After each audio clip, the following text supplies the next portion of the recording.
ವಿಜಯೇಂದ್ರ ಹಠಾವೋ ಯತ್ನಾಳ್ ಪಡೆ ದಿಲ್ಲಿ ದಂಡಯಾತ್ರೆಯನ್ನ ಶುರು ಮಾಡಿದೆ. ವಿಜಯೇಂದ್ರ ವಿರುದ್ಧ ಆರೋಪಗಳ ಮೂಟೆಯನ್ನ ಹೊತ್ತು ಯತ್ನಾಳ್ ಬಣ ರೆಡಿಯಾಗಿದೆ.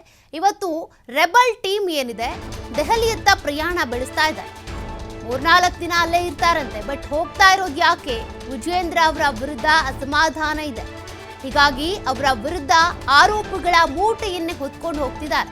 23 ಜಿಲ್ಲಾಧ್ಯಕ್ಷರ ನೇಮಕ ಸೇರಿದಂತೆ ವಿವಿಧ ಆರೋಪಗಳಿವೆ. ಪಕ್ಷದಲ್ಲಿ ಹಿರಿಯ ನಾಯಕರನ್ನ ಕಡೆಗಣಿಸಲಾಗ್ತಾ ಇದೆ, ವಿಶ್ವಾಸಕ್ಕೆ ತೆಗೆದುಕೊಳ್ತಾ ಇಲ್ಲ, ನಿರ್ಲಕ್ಷ್ಯ ಮಾಡ್ತಿದ್ದಾರೆ.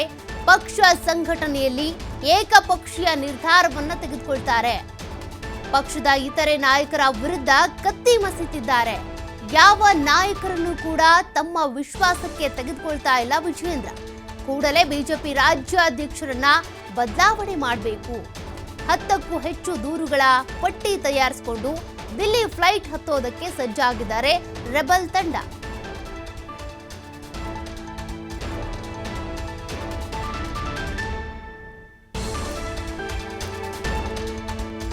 ವಿಜಯೇಂದ್ರ ವಿರುದ್ಧ ಈಗಾಗಲೇ ಸಾಕಷ್ಟು ಬಾರಿ ಅಸಮಾಧಾನವನ್ನ ಹೊರ ಹಾಕ್ತಾ ಇದ್ರು ಯತ್ನಾಳ್ ಎಂಡ್ ಟೀಮ್ನವರು. ಈಗಾಗಲೇ ಚಾಮುಂಡೇಶ್ವರಿ ದೇವಿಗೆ ಪೂಜೆ ಸಲ್ಲಿಸಿ ದರ್ಶನ ಪಡ್ಕೊಂಡು ಫ್ಲೈಟ್ ಹತ್ತೋದಕ್ಕೆ ಅಂತ ರೆಡಿ ಆಗಿದ್ದಾರೆ. ಆರೋಪಗಳ ಮೂಟೆಯನ್ನೇ ಹೊತ್ಕೊಂಡು ಹೋಗ್ತಿದ್ದಾರೆ.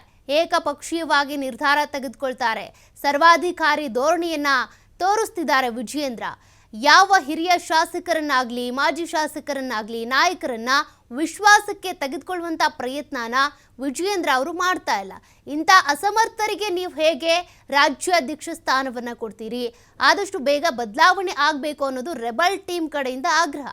ಹಾಗಾಗಿ ಇದಕ್ಕೆ ಸಂಬಂಧಪಟ್ಟಂತೆ ಮತ್ತೆ ಮೊನ್ನೆಯಷ್ಟೇ ಜಿಲ್ಲಾಧ್ಯಕ್ಷರ ನೇಮಕ ಏನಾಯಿತು ಅದಕ್ಕೆ ಸಂಬಂಧಿಸಿದಂತೆ ಕೂಡ ಯಾರ ಒಪಿನಿಯನ್ ಅವ್ರು ಪಡ್ಕೊಂಡಿಲ್ಲ. ಸರ್ವಾಧಿಕಾರಿಯಾಗಿ ಅವ್ರಿಗೆ ಯಾರು ಬೇಕೋ ಅವ್ರನ್ನ ನೇಮಕ ಮಾಡ್ಕೊಂಡಿದ್ದಾರೆ. ಈಗಾಗಲೇ ಒಬ್ಬೊಬ್ರು ಕೂಡ ಒಂದೊಂದು ಹೇಳಿಕೆ ಕೊಡ್ತಾ ಇದ್ರು. ಅವ್ರ ಚೇಲಾಗಳಿಗೆ ಅವ್ರು ಮಣೆ ಹಾಕ್ತಾರೆ, ಬಟ್ ಉಳಿದಂಥವ್ರನ್ನ ವಿಶ್ವಾಸಕ್ಕೆ ತೆಗೆದುಕೊಳ್ಳಲ್ಲ ಅಂತ. ಹಾಗೆ ಅವ್ರು ಮಾಡ್ತಿರುವಂಥ ಸರ್ವಾಧಿಕಾರಿ ಧೋರಣೆ ಏನಿದೆ ಇದೇನು ಏಕಸ್ವಾಮ್ಯವಾಗಿ ನಡೆಸುವಂಥ ಅಧಿಕಾರ ಅಲ್ಲ. ಪ್ರಜಾಪ್ರಭುತ್ವದಲ್ಲಿ ನಾವಿದ್ದೀವಿ, ಹಾಗಾಗಿ ನಮ್ಮ ಒಪಿನಿಯನ್ ಕೂಡ ಪಡ್ಕೊಳ್ಬೇಕು ಅಂತ ಈಗಾಗಲೇ ಈ ಸಾಲಿನಲ್ಲಿ ಸುಧಾಕರ್ ಅವರು ಕೂಡ ಆರೋಪವನ್ನ ಮಾಡಿದ್ರು. ಈ ರೆಬಲ್ಸ್ ತಂಡ ಈಗ ಇದಕ್ಕೆ ಸಂಬಂಧಪಟ್ಟಂತೆ ವಿಜಯೇಂದ್ರ ಅವರ ವಿರುದ್ಧ ಅನೇಕ ಆರೋಪಗಳನ್ನು ಇಟ್ಕೊಂಡು ಇಷ್ಟೆಲ್ಲ ಅಸಮಾಧಾನ ನಮಗೆ ಅವ್ರ ಬಗ್ಗೆ ಇದೆ. ಹಾಗಾಗಿ ಅವರು ರಾಜ್ಯಾಧ್ಯಕ್ಷರಾಗಿ ಮುಂದುವರಿಯೋದು ಬೇಡ, ಚುನಾವಣೆ ನಡಿಬೇಕು ಅನ್ನೋದು ಒತ್ತಾಯ ರೆಬಲ್ಸ್ ಟೀಮ್ ಕಡೆಯಿಂದ. ಬಿಜೆಪಿ ರಾಜ್ಯಾಧ್ಯಕ್ಷರ ವಿರುದ್ಧ ಯತ್ನಾಳ್ ಅಖಾಡಕ್ಕಿಳಿತಾ ಇರೋದು. ಇವತ್ತು ರಾತ್ರಿಯೇ ಫೈನಲ್ ಆಗುತ್ತಾ ಅಧ್ಯಕ್ಷ ಸ್ಥಾನದ ಅಭ್ಯರ್ಥಿ ಯಾರು ಅಂತೇಳಿ? ಯತ್ನಾಳ್ಗೆ ಪಟ್ಟ ಕಟ್ಟುವುದಕ್ಕೆ ರೆಬಲ್ ನಾಯಕರು ಪ್ಲಾನ್ ಮಾಡಿಕೊಂಡಿದ್ದಾರಂತೆ. ರಮೇಶ್ ಜಾರಕಿಹೊಳಿ, ಬಿಪಿ ಹರೀಶ್, ಕುಮಾರ್ ಬಂಗಾರಪ್ಪ, ಅರವಿಂದ್ ಲಿಂಬಾವಳಿ ಇವರೆಲ್ಲರೂ ಕೂಡ ಈ ಟೀಮಲ್ಲಿದ್ದಾರೆ. ಮಾಜಿ ಸಂಸದ GM ಸಿದ್ದೇಶ್ವರ್ ಸೇರಿದಂತೆ ಹಲವರು ರೆಬಲ್ ಆಗಿರೋದು.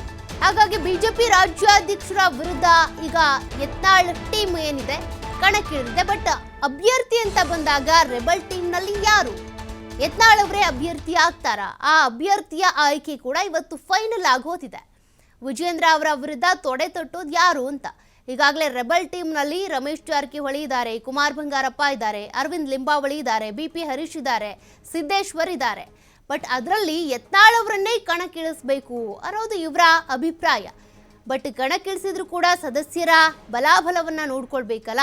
ವಿಜಯೇಂದ್ರ ಅವರ ಪರವಾಗಿ ಎಷ್ಟು ಬಲ ಇದೆ, ರೆಬಲ್ ಟೀಮ್ನಲ್ಲಿ ಎಷ್ಟು ಬಲ ಇದೆ ಅಂತ ಒಂದ್ ಕಡೆ ನೋಡೋದಾದ್ರೆ ಈ ರೆಬಲ್ ಟೀಮ್ನಲ್ಲಿ ಇರೋದು ಹಲವರು ಮಾಜಿಗಳೇ, ಮಾಜಿ ಶಾಸಕರು, ಮಾಜಿ ಸಚಿವರು ಇಂಥವ್ರು. ಹಾಗಾಗಿ ಅವರ ಒಂದಷ್ಟು ಸ್ಟ್ರೆಂತ್ ಎಷ್ಟಿದೆ, ಸಾಮರ್ಥ್ಯ ಎಷ್ಟಿದೆ ಅದನ್ನು ಕೂಡ ಪರೀಕ್ಷೆ ಮಾಡಬೇಕಲ್ಲ. ಹೀಗಾಗಿನೇ ಹೈಕಮಾಂಡ್ ಕೂಡ ಬಿಟ್ಬಿಟ್ಟಿದ್ಯಾ ಅಂತ ಅವ್ರವ್ರ ಶಕ್ತಿ ಪ್ರದರ್ಶನ ಅವ್ರು ಮಾಡ್ಕೊಂಡು ಬಿಡ್ಲಿ, ಫೈನಲ್ ಆಗಿ ನಾವು ರಾಜ್ಯಾಧ್ಯಕ್ಷರನ್ನ ಆಯ್ಕೆ ಮಾಡೋಣ ಅಂತ ಹೈಕಮಾಂಡ್ ಅದಕ್ಕೋಸ್ಕರನೇ ಸೈಲೆಂಟ್ ಆಗಿದೆ ಅನ್ನುವಂಥ ಒಂದಷ್ಟು ಮಾತುಗಳು ಕೂಡ ಕೇಳಿಬರ್ತಿವೆ.